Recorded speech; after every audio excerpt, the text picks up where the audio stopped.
Welcome, and thank you for joining me for this week's episode of my show, The Strange and Unexplained Phenomena of the South Mountains of North Carolina. I am Kaiser Rebel. This is episode number 13, and I have titled it Evidence, Witnesses, Skeptics, and Jerks. We're going to do something a little different tonight. Normally, I simply share with you encounters that I have collected by way of talking with people, and encounters told to me by people that I personally know, as well as a few of my own experiences. And indeed, tonight I'm going to start off by telling you of an encounter that occurred less than a 5-minute drive from where I sit right now making this video. And then after I tell you about that encounter, we're going to discuss some of the evidence, the body of evidence more precisely. We're going to study and talk about the phenomena of multiple eyewitnesses over a long period of time reporting seeing things that are around the subject of Bigfoot or Sasquatch, or as we call it around here, Nobby. And we'll talk about all of the other evidence. We're going to talk about skepticism and the importance thereof. And we're going to spend a minute on the jerks. So let's get right into it. And I'm going to start off by, I'll tell you, this account that I'm going to describe to you is one that I have personally heard by word of mouth here in this area, but also is documented in this book, the Bigfoot Case Book. January 15th, 1979, 3 women, all sisters, were traveling by vehicle on Highway 10 between Polkville, North Carolina and Kaiser, North Carolina. Broad daylight. I want to emphasize that. Now, these ladies' names appear in this book as well as in other sources, but I will never use a person's name on my show without their explicit permission. So we're going to call the main person in this story witness number 1. As the ladies drove up Highway 10, suddenly witness number 1 began screaming uncontrollably. Her 2 sisters had no idea what was wrong, and they wasn't able to get anything out of her for a couple of minutes. Once they finally were able to get and ascertain what she had just saw, they turned the car around. And at her direction, they went back to the spot in question.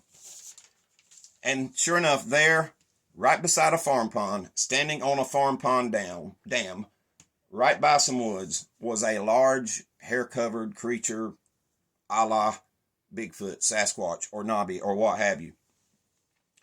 And according to their report, the creature was merely squatting there on the dam. And to her credit, witness number 1 exited the vehicle and began to close distance with this creature. And she got within about 150 feet of it. Now, at 150 feet, you can see some detail. And she provided a remarkable description of this creature. And I'm going to read to you a couple of excerpts from this book in terms of her quotes. She said it was awful, just terrible. He was great big, maybe bigger than a friend of hers who was more than 6'2" and weighed over 200 pounds, and terribly strange looking. Said he went down to nothing at the waist. His legs were large at the thighs, but very thin below the knees, almost as thin as a cow's legs. She also said wide nostrils and a shiny black chest. And here's more quotes. It looked almost like tar. He was sort of black and brown mixed. He looked more like a gorilla than anything else I can think of, and there was something white beside him on the dam.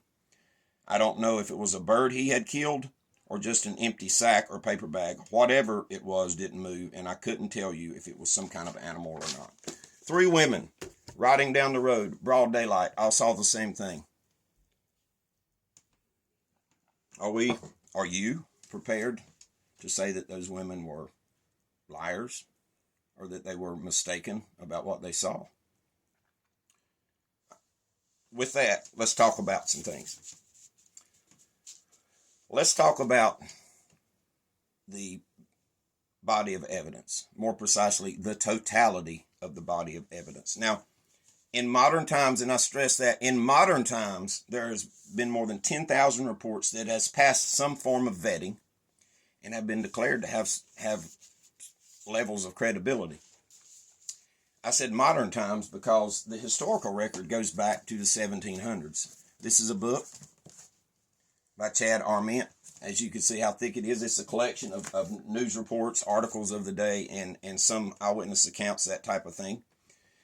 But everything clearly shows that this type of phenomena, as reported by European settlers on up to the modern era, dates back to at least the 1700s.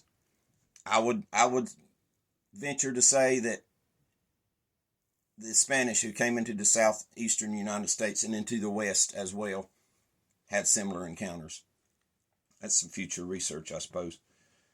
But there's even something that impacts me even greater, and something that I want you to think about, and that is the Native American lore, the Native American beliefs, and the Native American reports.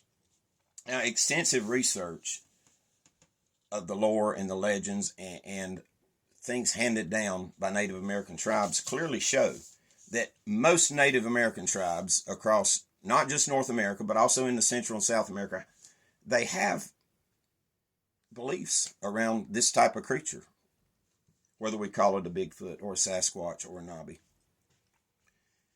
And that's from Alaska to Florida. That's from California to North Carolina.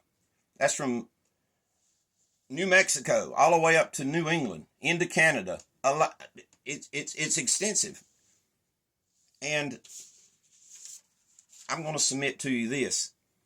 I have personally done research in the last month or so to find out just how many Native American words there are for a Bigfoot or a Sasquatch or similar types of things, cryptids.